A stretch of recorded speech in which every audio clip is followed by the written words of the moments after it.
Il existe des hommes qui ne disent pas « je t'aime », mais qui le prouvent. Des hommes qui n'osent pas avouer ce qu'ils ressentent, mais dont les actes les trahissent. Pourquoi cela arrive-t-il? Pourquoi quelqu'un peut-il être profondément amoureux sans en être conscient? Pour répondre à cette question, il faut aller au-delà de ce qui est visible. Et c'est là que Carl Jung entre en jeu.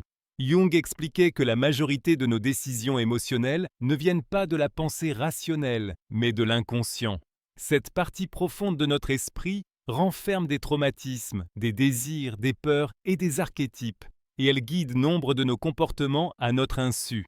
Quand un homme tombe amoureux, il ne le réalise pas toujours immédiatement, surtout s'il a été éduqué à réprimer ses émotions, à afficher de la force ou à éviter toute vulnérabilité. Dans ce contexte, c'est l'inconscient qui agit en premier, à travers des gestes, des silences, des contradictions ou des actes qui semblent anodins, mais qui sont en réalité des signes d'un sentiment bien plus profond. Comment cet amour caché se manifeste-t-il? Jung parlait de l'anima comme de l'archétype féminin présent dans l'inconscient masculin. C'est la partie émotionnelle, intuitive, empathique. Lorsqu'un homme tombe amoureux, son anima s'active, et cette énergie intérieure commence à se connecter à la femme qu'il aime, même s'il n'en a pas conscience. Ce processus déclenche une série de comportements que tu peux remarquer si tu es attentive. Il n'a pas besoin de te le dire avec des mots. Le corps parle, l'âme crie. Nous t'invitons à observer ceci. Quand un homme est amoureux sans le savoir, il fait des choses qui paraissent insignifiantes mais qui veulent dire beaucoup. Des actions qui rompent sa routine, qui le déstabilisent, voire qui le dérangent. Et tout cela pour une seule raison. Tu vis dans son inconscient émotionnel. En psychologie jungienne, nous projetons sur les autres ce qui nous manque, nous attire ou nous fait souffrir. Un homme amoureux projette souvent sur la femme des qualités qu'il admire, idéalise ou désire pour lui-même. Il t'observe, il t'écoute, il te suit, et bien souvent, il ne sait même pas pourquoi tu comptes autant pour lui. Ce n'est pas rationnel, ce n'est pas logique, c'est profond. Il peut même avoir peur de ce qu'il ressent. Il peut s'éloigner, être confus, se comporter de manière contradictoire. Mais si tu apprends à lire ces signes, tu comprendras que son âme s'est déjà rapprochée de toi, même si son esprit lutte encore contre cela. Beaucoup d'hommes ont été élevés pour être forts, pour ne pas montrer leurs émotions, pour ne pas tomber trop amoureux. Cela crée des blocages émotionnels qui agissent comme des filtres. L'amour alors ne se manifeste pas par une déclaration directe, mais comme un courant souterrain qui s'exprime par des gestes involontaires. Et voici ce qui est fascinant. Ces gestes en disent bien plus que les mots. Un message envoyé à une heure improbable, un regard prolongé, un souvenir évoqué sans que tu l'aies mentionné. Un besoin soudain de t'aider, de te protéger, ou même de se disputer avec toi. Tout cela fait partie du langage inconscient de l'amour. Carl Jung disait qu'une personne devient complète lorsqu'elle reconnaît toutes ses facettes, la rationnelle, l'émotionnelle, l'instinctive. Un homme qui commence à tomber amoureux sans le savoir est en train de vivre ce processus. Son inconscient le sait déjà, son corps le vit déjà, mais son esprit a encore besoin de temps pour l'accepter. Ce que tu peux faire, ce n'est pas forcer quoi que ce soit, mais observer, lire entre les lignes, écouter au-delà des mots, car c'est là que réside la vérité de l'âme. Dans la prochaine partie, nous entrerons dans le vif du sujet avec le premier signe concret, lorsqu'il s'éloigne mais ne parvient pas à te laisser partir. Un schéma très courant chez les hommes profondément amoureux, mais émotionnellement bloqués. L'un des signes les plus troublants et révélateurs qu'un homme est amoureux sans le savoir est justement ce va-et-vient émotionnel. Il s'éloigne, puis revient. Il dit avoir besoin d'espace, mais ne peut s'empêcher de te chercher. Il tente de poser des limites, mais finit par les dépasser dès qu'il sent que tu pourrais vraiment t'éloigner. Ce schéma n'est pas un hasard, ni nécessairement une forme de manipulation. C'est souvent le reflet d'un combat intérieur entre l'inconscient et l'esprit rationnel. Lorsqu'un homme ressent quelque chose de profond sans l'avoir encore reconnu consciemment, une dualité surgit en lui qui le fragmente. D'un côté, son inconscient, connecté à son anima, sa part émotionnelle, le pousse vers toi, l'attire, le fait penser à toi à des moments inattendus. De l'autre côté, son ego rationnel tente de garder le contrôle, de se protéger de la douleur, de ne pas céder à ce qu'il perçoit lui-même comme une menace pour sa stabilité. Ce conflit intérieur engendre des comportements erratiques. Un jour, il est totalement présent, tendre, disponible. Le lendemain, il est distant, froid, fuyant. Mais si tu observes bien, il ne peut maintenir cette distance très longtemps. Et si ce n'était pas un jeu, beaucoup de femmes interprètent ce va-et-vient comme de la manipulation. Et oui, certains hommes jouent, mais d'autres sont simplement confus, effrayés ou émotionnellement immatures, incapables de gérer ce qu'ils ressentent. Carl Jung disait « Ce qui ne devient pas conscient revient dans notre vie sous forme de destin. » Dans ce cas, ce qu'il ne reconnaît pas comme de l'amour se manifeste par des contradictions qui sabotent la relation sans qu'il comprenne pourquoi. C'est pour cela qu'il s'éloigne, mais ne peut te lâcher. C'est pour cela qu'il se tait, mais finit par t'écrire, qu'il évite l'engagement, mais devient jaloux en te voyant avec un autre. Pourquoi a-t-il tant de mal à rester? Parce qu'une idée effraie beaucoup d'hommes, se perdre dans une femme, pas parce qu'ils ne veulent pas aimer, mais parce qu'ils n'ont jamais appris à rester eux-mêmes tout en aimant. Cette peur le pousse à prendre de la distance pour préserver son autonomie. Mais lorsque l'amour est vrai, l'inconscient ne coopère pas avec cette fuite. Il continue de l'attirer, de le relier émotionnellement à toi, même s'il tente d'éteindre ce lien. Jung expliquait que l'âme cherche à se compléter, et l'amour est l'un des moyens les plus puissants par lesquels cela se produit. Quand il s'éloigne, c'est souvent parce qu'il sent qu'il te donne un pouvoir qu'il ne comprend pas, et cela le rend vulnérable. Que peux-tu faire? D'abord, ne le prends pas personnellement. Le problème ne vient souvent pas de toi, mais de sa relation à ses propres émotions. Ensuite, ne cherche pas à le convaincre. Sa part rationnelle ne fera que se défendre davantage si elle se sent poussée. Et enfin, observe. Après chaque éloignement, revient-il? Après chaque silence, y a-t-il un retour chargé d'émotions contenues? S'il est clair qu'il ne peut vraiment te lâcher, il y a quelque chose de plus qu'une simple attirance. Il y a une connexion inconsciente en action. Il ne s'agit pas de tout excuser, mais de comprendre et de décider si tu es prête à t'engager avec quelqu'un qui apprend encore à aimer. Dans la prochaine partie, nous explorerons le deuxième signe. Il te protège même sans que tu le lui demandes. L'une des formes les plus pures et instinctives par lesquelles l'amour non reconnu se manifeste. Lorsqu'un homme est amoureux, même s'il ne le sait pas encore, une force s'active en lui de façon instinctive, l'élan de te protéger, pas forcément avec de grands gestes héroïques, mais dans les petits actes du quotidien. Te prévenir si tu es en retard, te prêter sa veste sans que tu aies à le lui demander, observer ton environnement quand vous sortez ensemble, veiller sur toi-même quand tu crois que ce n'est pas nécessaire. Et souvent, il ne sait même pas pourquoi il agit ainsi. Carl Jung parlait des archétypes, ces modèles universels présents dans l'inconscient collectif. L'un d'eux est celui du gardien, du protecteur. Cet archétype n'est pas seulement physique, ce n'est pas une question de force, mais de valeur symbolique. Protéger ce qui compte profondément. Quand un homme se connecte à son anima, l'archétype féminin dans sa psyché, il éveille aussi ce gardien en lui. Et si tu es celle qui éveille son monde émotionnel, il est très probable que son impulsion naturelle soit de veiller sur toi, de te protéger, d'anticiper tes besoins. Et il le fera, sans que tu aies à le lui demander ou à exiger quoi que ce soit. Comment cette protection inconsciente se manifeste-t-elle? Elle n'est pas toujours évidente. Parfois, elle se déguise en inquiétude. Je t'écris pour savoir si tu es bien rentré, ou je n'aime pas que tu sortes seul le soir dans ce quartier. Cela peut sembler exagéré ou inutile, mais c'est son inconscient qui parle. C'est le reflet d'un lien émotionnel qu'il ne parvient pas encore à exprimer avec des mots. D'autres fois, cette protection se manifeste par des gestes silencieux. Il t'accompagne même s'il n'en a pas envie, simplement pour que tu ne sois pas seul. Il change ses plans pour toi sans jamais en faire un sacrifice. Il est attentif si quelqu'un te met mal à l'aise ou te fait du mal. Il réagit émotionnellement s'il sent que quelque chose te blesse. Ces gestes révèlent une connexion profonde. Ton bien-être lui tient à cœur, bien plus qu'il n'ose l'avouer. La psychologie jungienne nous enseigne que nous agissons souvent à partir d'une partie de nous-mêmes que nous ne comprenons pas encore. Et dans le domaine de l'amour, cela devient particulièrement évident.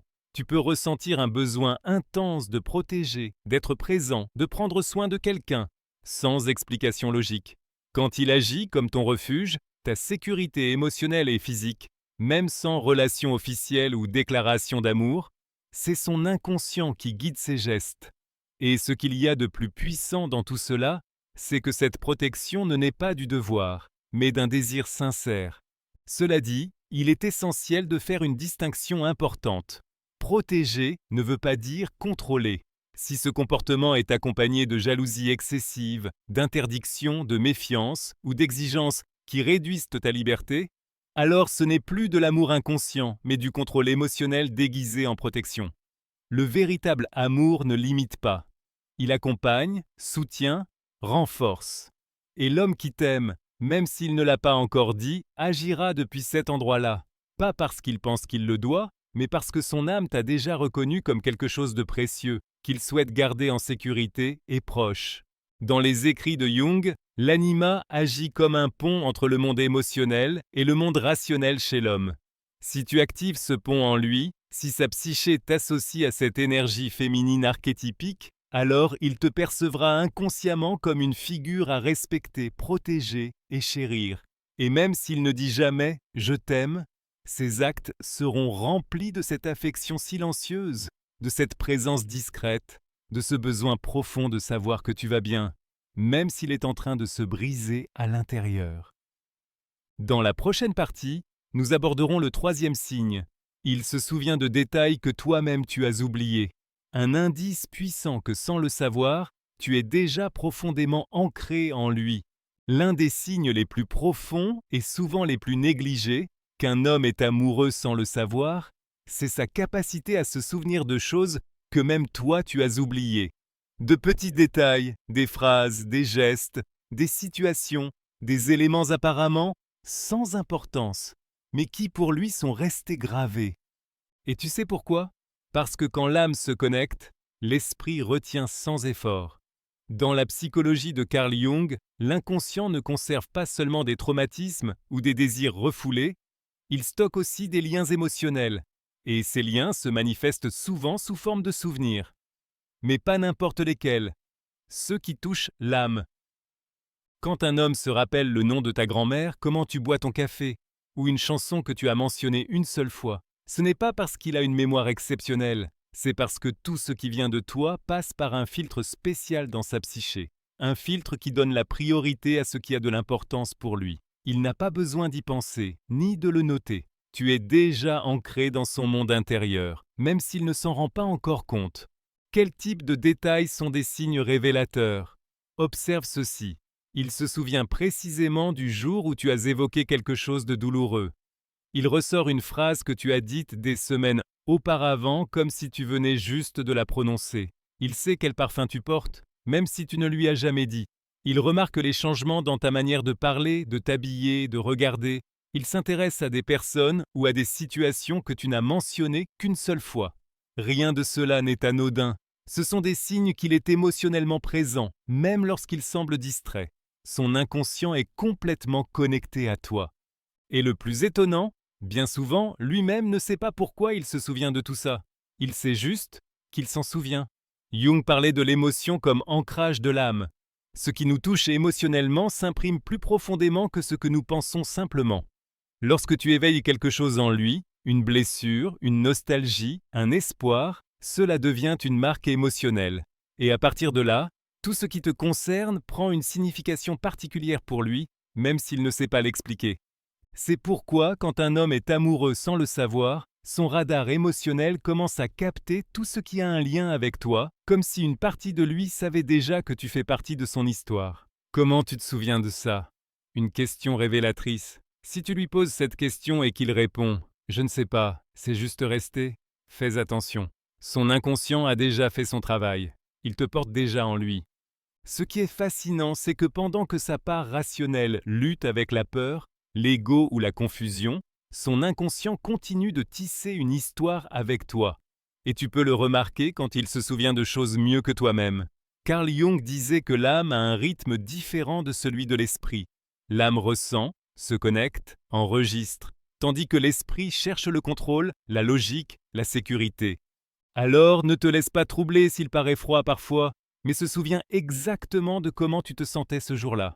Ne crois pas qu'il s'en fiche s'il ne te dit pas « tu me manques », mais arrive avec ce livre que tu as mentionné une seule fois. Ne sous-estime pas la mémoire du cœur. L'âme n'oublie pas ce qui a vraiment touché son centre. Dans la prochaine partie, nous analyserons le 4e signe. Il devient nerveux quand tu es proche, sans savoir pourquoi. Le langage corporel comme confession de l'âme. Il y a quelque chose que le corps ne peut cacher, même quand l'esprit n'a pas encore compris ce qu'il ressent. Le langage corporel. Et quand un homme est amoureux, même s'il ne l'a pas encore reconnu, son corps parlera à sa place. En réalité, il en dira beaucoup. L'un des signes les plus sincères est celui-ci. Ta présence le transforme. Il devient nerveux, te regarde trop ou évite ton regard. Il se touche le visage, croise et décroise les bras, rit à des choses pas si drôles, parle trop vite ou se tait. Son système est chamboulé, même s'il ne comprend pas pourquoi. Pourquoi le corps réagit-il ainsi? Parce que le corps répond à l'inconscient. Carl Jung disait que l'énergie psychique réprimée ou non reconnue se manifeste dans le corps. Autrement dit, ce que l'on ne peut dire, on l'exprime avec des gestes, des mouvements, des tensions. Quand un homme n'a pas encore accepté ce qu'il ressent pour toi, mais que son âme le sait déjà, son corps est pris entre deux impulsions, s'approcher et fuir. Cela crée de l'anxiété, de la maladresse, de l'inconfort. Pas à cause de toi, mais à cause de ce qu'il ressent. Souvent, un homme dans cette situation ne comprend pas pourquoi il se sent bizarre avec toi, pourquoi il devient tendu, pourquoi il est soudain plus sérieux ou plus blagueur. Ce n'est pas une stratégie, c'est une défense involontaire de l'ego face à une émotion qu'il ne peut encore intégrer. Rappelle-toi, le véritable amour implique la vulnérabilité. Et s'il a appris à se protéger de la douleur, l'amour le désarme. C'est pourquoi, quand tu es proche, un choc émotionnel se produit. Son cœur bat plus fort, même s'il ne le dit pas. Il devient plus attentif ou plus mal à l'aise. Il perd le contrôle de ses réactions habituelles, fait des remarques maladroites, se contredit, se dévoile. Et tout cela arrive parce que son âme le pousse vers quelque chose que son esprit n'ose pas encore accepter. Tu peux remarquer des choses que lui-même ne perçoit pas. Son ton de voix change quand il est avec toi, il s'arrange inconsciemment en te voyant, devient plus sérieux ou au contraire plus agité. Il essaie de combler les silences ou s'y perd. Il a de petits gestes d'agitation. Il bouge les doigts, se touche le cou, baisse les yeux. Ce n'est pas la peur de toi, c'est la peur de ce que tu lui fais ressentir. Jung parlait de l'ombre, cette partie de nous qui contient ce que nous n'acceptons pas, ce que nous avons refoulé ou ce que nous ne connaissons pas encore. Chez beaucoup d'hommes, la capacité d'aimer se trouve dans l'ombre, car ils ont appris que ressentir profondément était dangereux, peu viril ou une menace pour leur stabilité. Quand une femme réveille cette part endormie, l'homme ne sait pas comment réagir, et son corps le trahit, parce que son âme est déjà éveillée, même si son esprit tente de rester endormi. C'est pour cela qu'il devient nerveux, pas par insécurité, mais par intensité, pas parce qu'il ne t'aime pas, mais parce que tu comptes déjà trop. Dans la prochaine partie, nous aborderons le 6e et dernier signe. Il devient jaloux, mais ne l'admet pas. Une réaction inconsciente qui révèle ce que son ego refuse de voir. Il y a quelque chose que les jalousies révèlent avant les mots. Le besoin d'exclusivité émotionnelle. Et quand un homme est amoureux, même s'il ne le sait pas encore ou qu'il ne veut pas l'accepter, son corps, ses gestes et ses silences dévoilent ce que sa bouche ne dit pas. Il te veut pour lui. Nous ne parlons pas de jalousie toxique, possessive ou violente, mais de cette réaction soudaine, involontaire, presque enfantine, qui surgit quand un autre homme te montre de l'attention ou quand tu t'intéresses à un autre. C'est une jalousie qui ne se dit pas mais se ressent dans l'air. Carl Jung enseignait que l'inconscient révèle ce que la conscience ne veut pas affronter. Lorsqu'un homme ressent de la jalousie sans l'admettre, ni à toi, ni à lui-même, il montre qu'une partie de son âme t'a déjà choisi, même si son esprit est encore dans le déni. Et dans cette lutte intérieure, les signes apparaissent. Il devient soudain froid, change d'expression sans raison, fait des blagues sarcastiques, s'éloigne, puis revient, te pose des questions indirectes, sur un ton léger. Ce qui se passe n'est pas superficiel, tu touches quelque chose de très intime dans sa psyché. Quand un homme ne reconnaît pas qu'il est amoureux, il développe des mécanismes de défense pour justifier ce qu'il ressent. Il dira « Je m'en fiche, ce n'est qu'une amie, qu'elle fasse ce qu'elle veut. » Mais si tu t'approches d'un autre, si quelqu'un d'autre te fait rire, Si un homme s'intéresse à toi, alors cette barrière mentale se fissure. Et ce qui en sort, c'est le reflet du désir. Il ne veut pas te perdre, même s'il ne sait pas pourquoi. Jung disait que l'ego fabrique un masque, la persona, pour nous permettre de rester en contrôle. Mais l'âme n'utilise pas de masque. L'âme réagit avec sincérité. Et la jalousie, quand elle est brève, contrôlée et sans manipulation, révèle une connexion émotionnelle réelle. Comment reconnaître cette jalousie silencieuse? Observe ceci. Il commence à s'intéresser à tes anciennes relations. Il te coupe la parole quand tu parles d'un autre homme. Il change de sujet si tu mentionnes quelqu'un avec admiration. Il fait des remarques passives-agressives sous forme d'humour. Il devient plus distant juste après un moment comme ça. Ce sont des façons maladroites mais profondes de dire « Je ne sais pas pourquoi, mais ça me fait mal de t'imaginer avec un autre ». Et si tu y réfléchis bien, c'est l'une des formes les plus pures d'amour inconscient. Il te désire, mais ne sait pas encore comment le vivre. Beaucoup d'hommes ressentent de la jalousie, non pas parce qu'ils pensent que tu leur appartiens, mais parce qu'ils ont peur que quelqu'un d'autre te voie avant qu'ils aient eu le courage de l'accepter. La peur de te perdre s'active avant même de t'avoir. Et dans cette peur se reflète toute la profondeur de ce qu'il ressent, même s'il ne peut pas encore lui donner un nom. Ne prends pas cela comme une preuve de contrôle, mais comme un message émotionnel. Ta présence compte déjà pour moi, même si je ne sais pas encore quoi en faire. Carl Jung disait que l'essentiel commence toujours dans l'inconscient.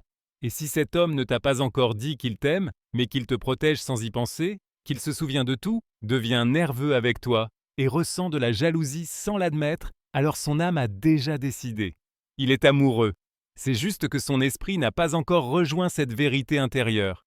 Fais confiance à ce que tu vois au-delà des mots, car très souvent, le véritable « je t'aime » a déjà été dit, même si on ne l'a pas encore entendu.